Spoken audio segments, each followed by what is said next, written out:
Lord, धन्यवाद हो सबसे पहले परमेश्वर का कि इस सुंदर समय के लिए जो हमें दिया कि हम एक बार फिर से इकट्ठे होकर परमेश्वर की महिमा कर सके और उनके वचनों में से सुन सकें। बहुत से लोग मुझे यहाँ पर जानते हैं और बहुत से हैं जो नहीं जानते। मैं एक बार फिर भी अपना शॉर्ट इंट्रोडक्शन देना चाहूँगी। मेरा नाम Priyanka, Mrs Priyanka Joseph. I am Mrs Priyanka Joseph and मैं हरियाणा एलनाबाद में हम मिनिस्ट्री कर रहे हैं और मैं चंडीगढ़ से बिलोंग करती हूँ, बट मेरी मैरिज यहाँ हरियाणा में सिरसा में हुई है। और मैं अपने हस्बैंड और अपने फैमिली के साथ यहाँ पर हम लोग मिलकर परमेश्वर की सेवा कर रहे हैं। तो आइए ज़्यादा समय ना ज़ाया करते हुए हम वचन की तरफ चलेंगे। हम निकालेंगे दूसरा राजाओं 4 अध्याय वचन 1 से 7। दूसरा राजाओं 4 अध्याय वचन 1 से 7। ये वचन मैंने पहले ही फूफा जी को दे दिया था, रेफरेंस दे दी थी कि आप ये मतलब अपलोड कर दें सो दैट कि सभी लोग इसको रीड कर सके कि मैं क्या आगे परमेश्वर किस चीज़ से वचनों से बातें करने जा रहा है। वो इसलिए ताकि हमें सुनने से पहले समझना है कि क्या परमेश्वर आज इस वचन के द्वारा मेरे लिए कार्य करने जा रहा है, क्या परमेश्वर मुझसे क्या चाहता है। तो हमें से कितने लोगों ने इस वचन को पढ़ा है? Can you please raise your hands. मुझे मतलब बहुत से लोगों ने ऑफ भी किया हुआ है। And if you are raising your hands, so अगर आपने रीड भी किया है और आप अपना हाथ भी उठा रहे हैं तो मेरे प्रिय परमेश्वर देख रहा है हम सभी को। हालेलुया। तो इसको मुझे पहले देने का मकसद यही था कि आप लोग इस वचन को रीड करें, क्योंकि हम जितना वचन को रीड करते हैं उतना ही परमेश्वर हमसे बातें करता है। हालेलुया। तो आइए एक बार फिर मैं इस वचन को रीड करूंगी आप सभी के लिए। जितनों ने रीड किया परमेश्वर के नाम की महिमा हो, जितनों ने नहीं किया है तो हम सब यहाँ पर एक बार फिर मिलकर हम इसको परमेश्वर की महिमा के लिए पढ़ेंगे। दूसरा राजाओं 4 अध्याय वचन 1 से 7।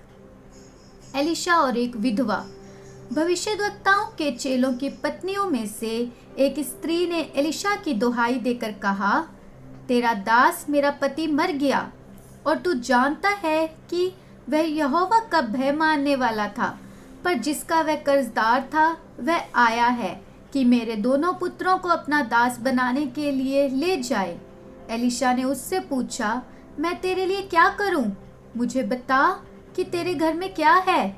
उसने कहा, तेरी दासी के घर में 1 हांडी तेल को छोड़ और कुछ नहीं।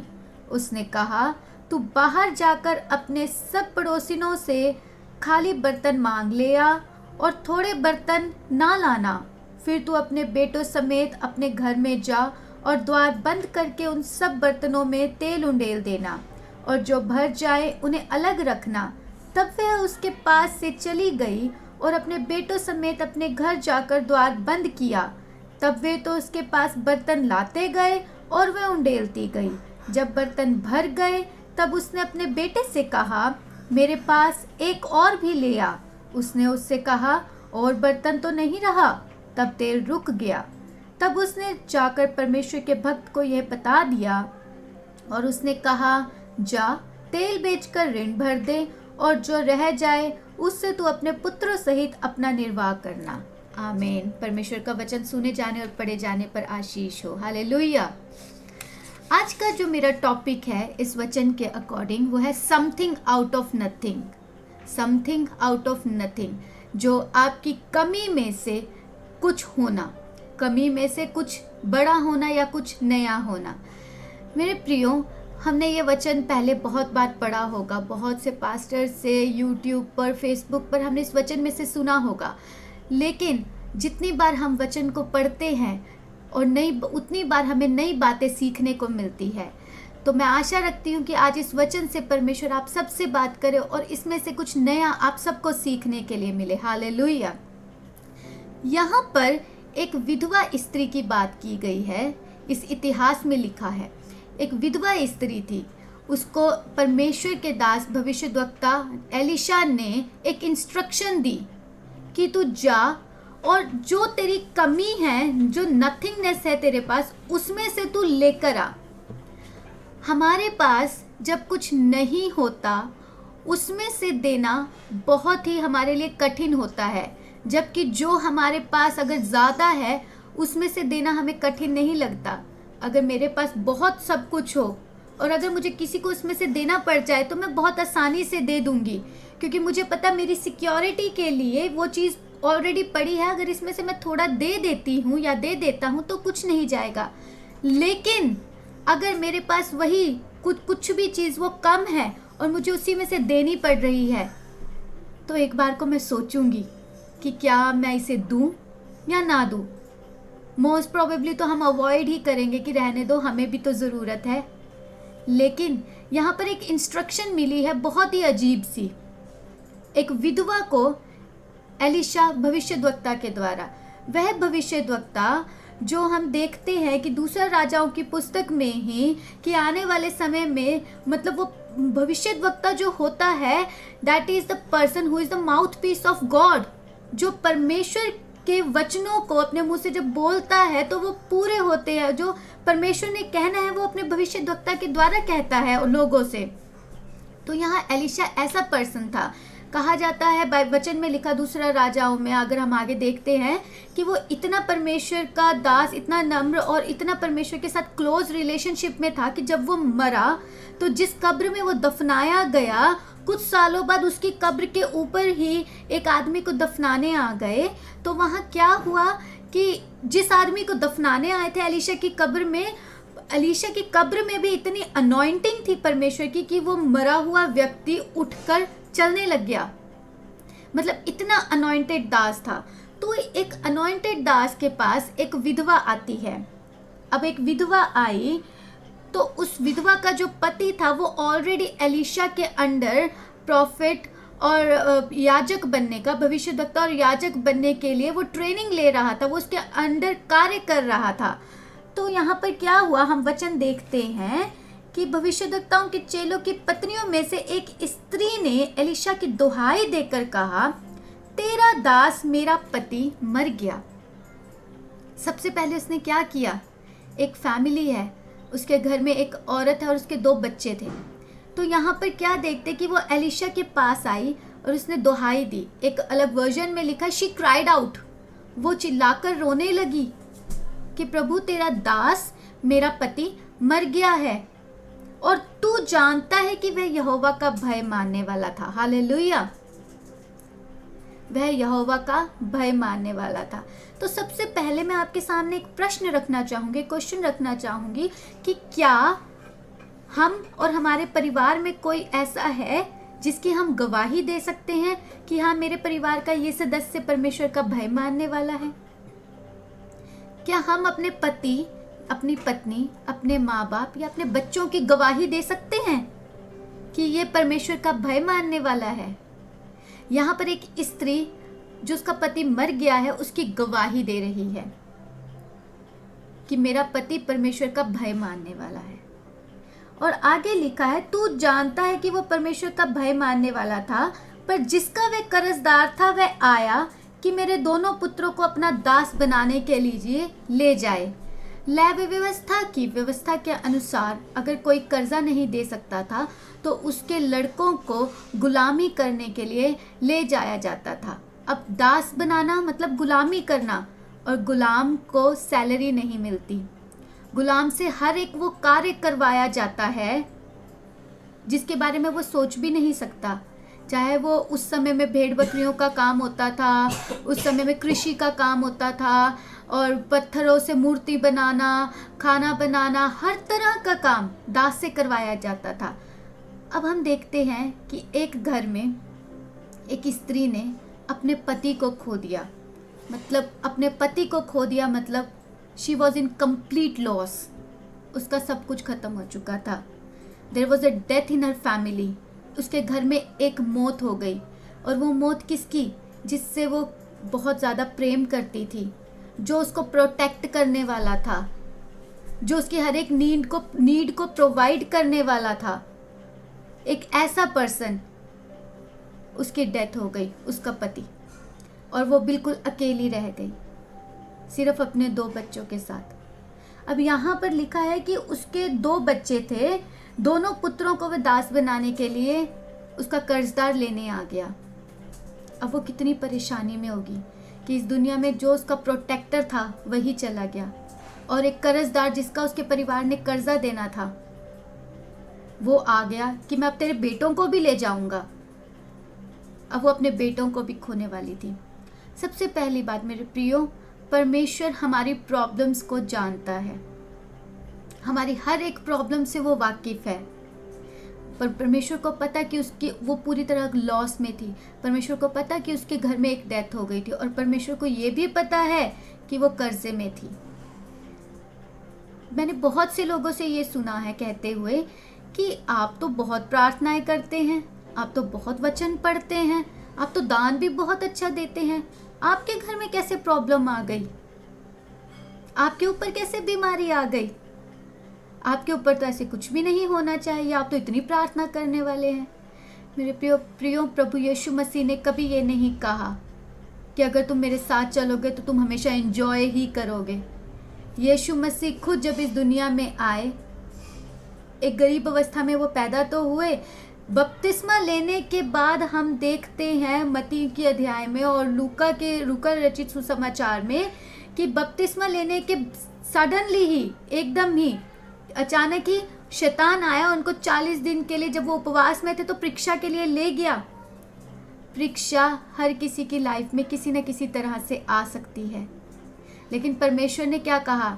ढांढस बांधो, क्योंकि मैंने संसार को जीत लिया है, चिंता मत करो। हालेलुया। अब उसके परिवार में हमने देखा कि एक कंप्लीट लॉस था, उसके परिवार में एक डेथ हो गई थी और उसके परिवार में कर्जा था। जब ये सब चीज़, उसकी एक सिचुएशन उसके परिवार में चल रही थी, तो हम देखते हैं आगे लिखा है, तो एलीशा ने उससे पूछा, मैं तेरे लिए क्या करूं?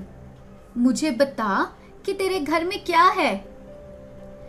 अब मेरे प्रियो, हम यहाँ देखते कि इतना बड़ा भविष्यद्वक्ता परमेश्वर का, जिसने इतने अद्भुत काम किए, क्योंकि हम पहले के अगर चैप्टर्स में देखेंगे तो परमेश्वर एलीशा के द्वारा कार्य कर रहा, और एलीशा को एलिया से दुगना मसा मिला परमेश्वर के कार्य करने के लिए, और उसके अंदर एक व्यक्ति कार्य कर रहा था, सीख रहा था, परमेश्वर का नबी था, उसका वो सडनली चल बसा, तो वहां पर उसकी पत्नी हेल्प मांग रही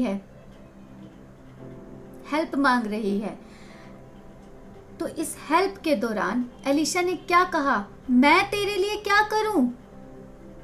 मैं तेरे लिए क्या करूं? मेरे प्रियो, सबसे पहले परमेश्वर, हम वचन 2 में हमें ये सिखाता है कि परमेश्वर ऐसा बोलकर हमारे विश्वास को मिटाना चाहता है। किससे? अपने आप से नहीं, परंतु अपने ऊपर से। हमारे विश्वास को वह अपने ऊपर से खत्म करना चाहता है। वो कैसे? He wants to erase our faith. How?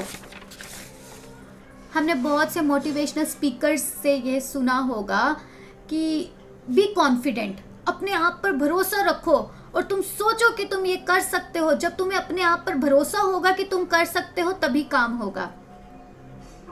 लेकिन हमें परमेश्वर का वचन कभी ये नहीं सिखाता। हम पूरे भजन संहिता में देखते हैं, हम पूरे बाइबल में देखते हैं, परमेश्वर हमें ये कहता है कि चिंता मत कर, मैं तेरे साथ हूं। यहोवा पर भरोसा करना है, परमेश्वर पे। भजन संहिता 118 में हमें ये कहते हैं कि यहोवा पर, मनुष्य पर भरोसा रखने से अच्छा यहोवा पर भरोसा रखना है। भजन संहिता 146 में लिखा है कि प्रधान या याजकों पर भरोसा ना रखना, परंतु यहोवा पर भरोसा रखना, क्योंकि यहोवा पर भरोसा रखना मनुष्य पर भरोसा रखने से उत्तम है। यहाँ पर लिखा है कि उसने क्वेश्चन किया, मैं तेरे लिए क्या करूं? अब तू बता। वो स्त्री सोच रही होगी, विधवा सोच रही होगी कि मैं तो खुद अपने प्रॉब्लम बताने आई हूँ और ये मुझसे पूछ रहा है कि मैं तेरे लिए क्या करूँ। अगर मेरे पास आंसर होता तो मैं खुद ही अपनी प्रॉब्लम सॉल्व कर लेती, राइट? यहाँ लिखा, मुझे बता कि तेरे घर में क्या है। अब यहाँ पर आ गया हमारा मेन पॉइंट, मुझे बता तेरे घर में क्या है। उस स्त्री ने उससे कहा, तेरी दासी के घर में एक हांडी तेल को छोड़ और कुछ नहीं। अब उसने यहाँ पर सच्चाई कही, एक हांडी तेल को छोड़ और कुछ नहीं। इसका मतलब क्या? एक हांडी तेल मतलब उसके घर में कोई टेबल नहीं होगा, कोई चेयर नहीं, कोई बेड नहीं, कुछ भी नहीं, कोई बर्तन नहीं होगा। शायद उसने अपना कर्जा चुकाने के लिए सब कुछ बेच दिया होगा ऑलरेडी, परंतु फिर भी उसका कर्जा नहीं उतरा। और उसने कहा कि तेरी दासी के घर में सिर्फ एक हांडी तेल है। तेल ही क्यों? क्योंकि सबसे पहले तो मेरे प्रियो, उसका जो पति था वो एक नबी था। तेल उस समय में जैतून का तेल, ऑलिव ऑयल यूज़ होता था सबसे ज़्यादा, और वो सबसे एक्सपेंसिव होता था। तो जो वो ऑलिव ऑयल होता था वो किस लिए यूज़ होता था? सबसे पहले वो अनॉइंट करने के लिए, प्रभु के दासों का अभिषेक करने के लिए यूज़ होता था। दूसरी बात, ऑलिव ऑयल खाना बनाने के लिए यूज़ होता था, ब्रेड बनाने के लिए यूज़ होता था, और वो धार्मिक ऑफरिंग्स देने के लिए ऑलिव ऑयल यूज़ होता था। और उस समय में पेट दर्द के लिए, पेट दर्द अगर किसी को होता था तो जड़ी बूटियाँ मिलाकर वो ऑलिव ऑयल दिया जाता था, तो उससे पेट दर्द ठीक होता था। चोट लगने पर ऑलिव ऑयल लगाया जाता था। अगर लैंप में लाइट जलानी है तो लैंप के लिए, उस लाइट के लिए ऑलिव ऑयल यूज़ होता था। और तो और जो सोल्जर्स होते थे, सैनिक होते थे, वो युद्ध में जो वो ढाल, जो शील्ड यूज़ करते थे, उस शील्ड को जंग लगने से बचाने के लिए वो ऑलिव ऑयल का यूज़ करते थे। परफ्यूम बनाने के लिए ऑलिव ऑयल का यूज़ होता था। मतलब हम देखते कि इतने प्रेशियस आइटम्स के लिए ऑलिव ऑयल का यूज़ होता था। तो एक प्रेशियस आइटम जो कि थोड़ी सी उसके घर में पड़ी थी और उसने वो सच्चाई बताई प्रभु के दास को। क्या हम सच्चाई परमेश्वर को या परमेश्वर के दास को बताते हैं? क्या हम अपना भरोसा जो हमारे पास है या हम पर है, हम पर रखते हैं या प्रभु पर रखते हैं? मेरे प्रियो, जब उसने अपनी बात बता दी कि मेरे पास सिर्फ एक हांडी तेल है, तो वहाँ पे प्रभु के दास ने क्या कहा कि तू बाहर जाकर अपनी सब पड़ोसियों से खाली बर्तन मांग ले और थोड़े बर्तन ना लाना। सबसे पहले दूसरे वचन में फिर से मैं उसको एक बार बताना चाहूँगी कि जब हमने विश्वास कि परमेश्वर हमारे विश्वास को मिटाना चाहता है कि तू उस पर विश्वास ना कर कि तू बहुत कुछ है या तेरे पास बहुत कुछ है। परमेश्वर पे विश्वास करना, वो कैसे? मेरे प्रियो, क्या आपने कभी किसी लेडी को बाइबल के अंदर 40 दिन का उपवास रख के पहाड़ पे जाके प्रार्थना करते हुए पढ़ा है? कोई भी एक लेडी, कोई भी एक वुमेन। मैंने बाइबल में बहुत से एलिया के बारे में, मूसा के बारे में, प्रभु यीशु मसीह के बारे में हमने पढ़ा है कि वो 40 दिन का उपवास रखकर वो माउंटेन पर जाकर बैठ गए और उन्होंने उपवास रखा और उन्होंने प्रार्थना की। लेकिन हमने किसी लेडी को नहीं पढ़ा। क्यों? क्योंकि अगर लेडी ही 40 दिन का उपवास प्रार्थना रखकर बैठ जाएगी तो घर का काम कौन करेगा? बच्चों को कौन संभालेगा? खाना कौन बनाएगा? कपड़े कौन धोएगा? लेकिन इसका मतलब ये नहीं कि एक लेडीज परमेश्वर के साथ समय नहीं बिताती होगी, बिताती है। उसी एक लेडी की तरह यहाँ पर भी एक लेडी है, यहाँ पर भी एक लेडी है। कैसे? अपने डेली कोर्सेज के दौरान हम परमेश्वर का नाम लेते हैं, प्रार्थना में लगे रहते हैं, हर एक चीज में, खाना बनाते हुए, शायद कपड़े धोते हुए हम आराधना करते, प्रार्थना में लगे रहते, एक परमेश्वर से एक रिलेशनशिप बनाकर रखते हैं। उसी तरह से यहाँ एक स्त्री ने सच कहा क्योंकि उसको पता था कि ये प्रभु का दास है, मैं इसको झूठ नहीं कह सकती। अब जब उसने यहाँ सच कहा तो प्रभु के दास ने उसको एक अद्भुत आज्ञा दी करने के लिए कि तू बाहर जा और अपने पड़ोसियों से जाके बर्तन इकट्ठे कर ले। सबसे पहले उसका परमेश्वर के साथ एक रिश्ता स्ट्रॉन्ग था, तभी वो प्रभु के दास के पास गई कि प्रभु अपने दास के द्वारा मुझसे बात करेगा। अब अगर मेरे पास कोई मदद के लिए आए कि मुझे इस चीज़ की ज़रूरत है, आप मुझे दे दो, तो मैं उसको वो चीज़ दूंगी या मैं उसको और इंस्ट्रक्शन दे दूंगी, तू यहाँ जा, ये कर, वो कर। एलिशा, मुझे जहाँ तक कि यहाँ पे लगता है कि अगर उसको एलिशा पैसे दे देता कि हाँ ठीक है, ये इतना पैसा तू रख ले और तेरा कर्जा उतर जाए, तो वो आगे क्या करती। लेकिन परमेश्वर की महिमा के लिए यहाँ पर एक अद्भुत बात हुई। यहाँ पर परमेश्वर ने एलिशा के द्वारा उसको कहा कि तू जा और बर्तन इकट्ठे कर। ये दिखाता है कि उसका रिश्ता उसके पड़ोसियों के साथ कैसा है। पहले खुदा के साथ तो अच्छा है, तभी वो प्रभु के दास के पास गई। अब क्या पड़ोसियों के साथ अच्छा है या पड़ोसी उसकी बुराई करते हैं? आज हमारा क्या? अब वो बर्तन इकट्ठे करने गई तो हम देखते हैं कि उसका विश्वास यहाँ पर कि उसको बर्तन लाने के लिए कहा और उसको कहा तू थोड़े ना लाना, फिर तो अपने बेटों समेत अपने घर में जाओ और द्वार बंद करके उन सब बर्तनों में तेल उंडेल देना, और जो भर जाए उन्हें अलग रखना। जो भर जाए उन्हें अलग रखना। अब यहाँ पर मैं सोचती हूँ कि जब वो अपने पड़ोसियों से बर्तन मांगने गई होगी तो उसने उन अपने पड़ोसियों को क्या कहा होगा कि शायद एक प्रभु का दास है, उसने मुझे ऐसा करने को बोल दिया है, अब आप ही बताओ क्या ऐसा होगा। या तो उसने ऐसे कहा होगा, या उसने बोला होगा कि एक भविष्यद्वक्ता है, मुंह से कुछ भी बोल देता है, उसने मुझे बर्तन इकट्ठे करने के लिए बोल दिया है, चलो मैं ले जाती हूँ, देखते प्रभु काम करता है कि नहीं। हो सकता है उसने ऐसा बोला होगा।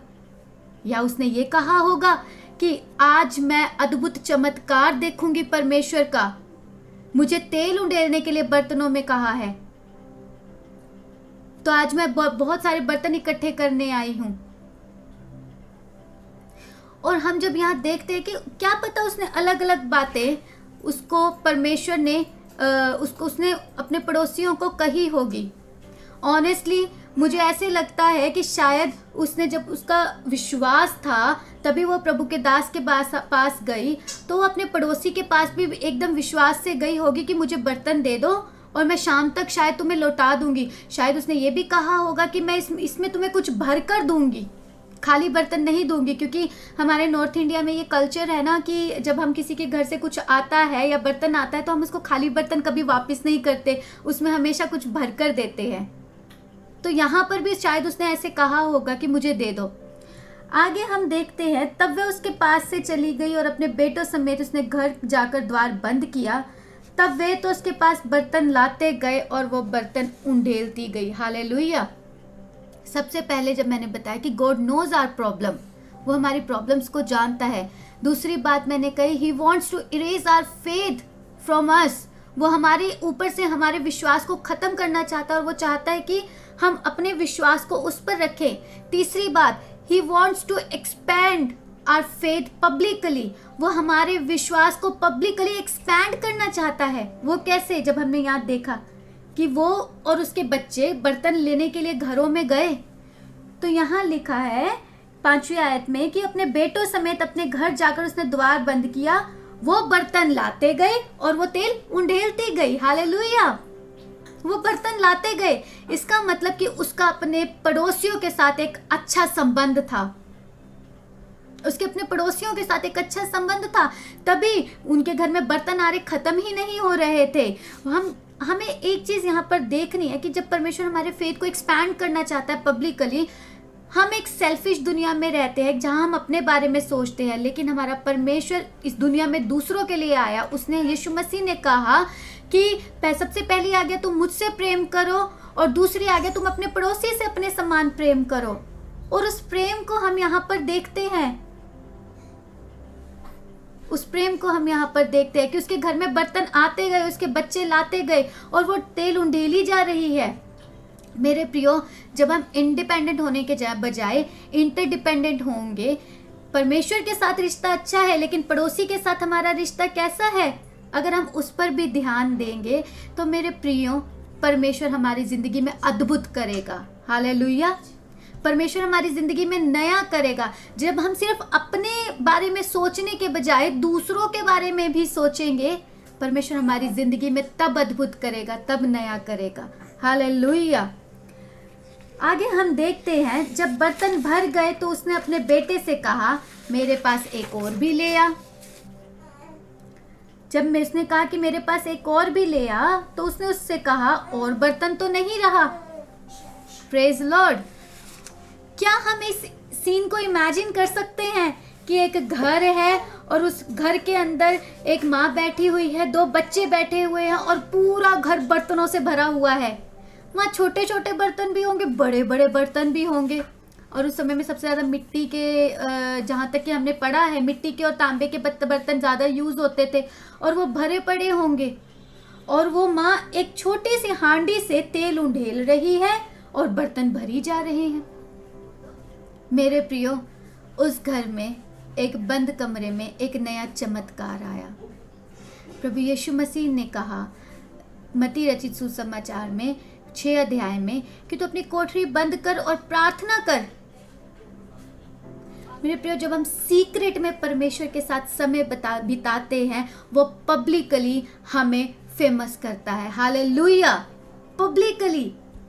अब यहाँ पर हम देखते हैं कि जब उसने कहा कि और बर्तन ले आओ, तो उसके बच्चों ने कहा बर्तन नहीं रहा। यहाँ हमें एक और चीज देखने को मिलती है कि परमेश्वर के प्रोविजन की कोई लिमिट नहीं है अगर हम उस पर विश्वास करते हैं। सिर्फ उसकी मर्जी होनी चाहिए हमारे कार्य के लिए। अगर हमारे कार्य में कुछ करने में परमेश्वर की मर्जी है तो परमेश्वर अद्भुत तो करेगा, तो वो लिमिटेड नहीं करेगा। मैं वही सोचती हूँ कि अगर परमेश्वर एलिशा के द्वारा उसको स्त्री को पैसे दे देता तो सिर्फ उसका कर्जा उतरता। यहाँ पर हम देखते हैं कि परमेश्वर के प्रोविजन की लिमिट कोई लिमिट नहीं है। यहाँ पर लिमिट क्या हो गई कि बर्तन खत्म हो गए, तेल उंडलना खत्म नहीं हुआ। और जब उसके बच्चों ने कहा कि बर्तन तो खत्म हो गए, आगे देखते हैं तब तेल रुक गया। जब बर्तन खत्म हो गए, परमेश्वर के प्रोविजन की लिमिट नहीं है। लिमिट कहाँ आती है? हमारे कार्य की, हमारे विश्वास की। परमेश्वर हमारे विश्वास के अनुसार कार्य करता है। मेरे प्रियो, जब हम हमारी प्रार्थनाओं को, हमारी बातों को, हमारे कार्यों को अगर कोई नहीं सुन रहा है, परमेश्वर सुन रहा है और देख रहा है। वचन कहता है याकूब की पत्री में कि कर्म बिना विश्वास व्यर्थ है। आप कर्म करते जाओ, मैं अच्छे काम कर रहा हूं या कर रही हूं, क्या परमेश्वर उसमें आपको आशीष देगा? या आप सिर्फ विश्वास करके बैठे रहो, मैं विश्वास करती हूँ प्रभु आएगा और मेरे मुंह में रोटी डालेगा, तो क्या वो हो जाएगा? जब तक हम कार्य नहीं करेंगे। हमें दोनों कर्म भी करना और विश्वास भी करना है। यहाँ इस स्त्री ने सबसे पहले ये जब खुदा के दास के पास गई, इसको विश्वास था, प्रभु के दास के मुंह से जो निकला इसने किया, मतलब कर्म किया। वो दिखाता है कि उसका प्रभु के साथ भी रिलेशन अच्छा था, पड़ोसियों के साथ भी रिलेशन अच्छा था, और वहां पर उसके विश्वास ने कार्य किया।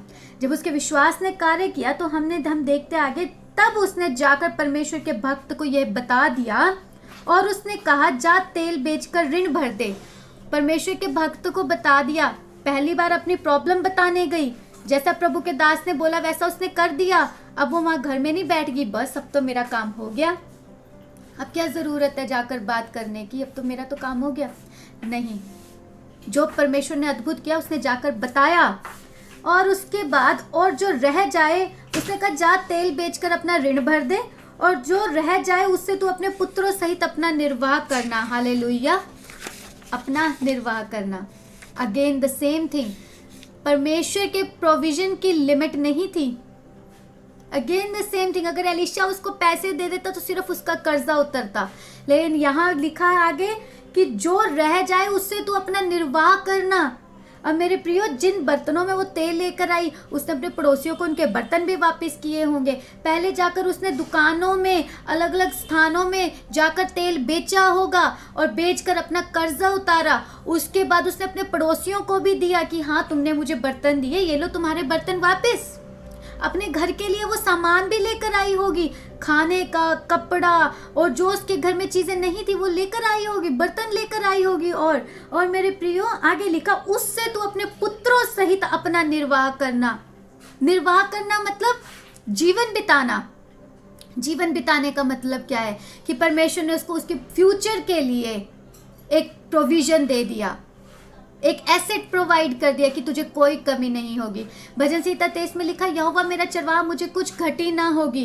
तो जब हम विश्वास करते हैं तो सच में हमारी जिंदगी में कोई कमी नहीं होती। हमारी जिंदगी में पैसे की, कपड़े की, खाने की, किसी भली वस्तु की, हमारी मिनिस्ट्री में, किसी भी चीज में कोई कमी नहीं होती। कब नहीं होगी? जब हम विश्वास करेंगे। कर्म बिना विश्वास व्यर्थ है। परमेश्वर हमारे विश्वास के अनुसार हमारी हर एक ज़रूरत को पूरा करता है। वो हमारी विश्वास के अनुसार हमारी ज़िंदगी से हर एक हमारे पहाड़ों की जैसे हमें समस्या लगती है उसको दूर करता है। हमारी हर एक प्रॉब्लम्स को वो सॉल्व करता है। लेकिन कब? जब जो हमारे पास थोड़ा है हम वो खुदा के लिए दे देते हैं।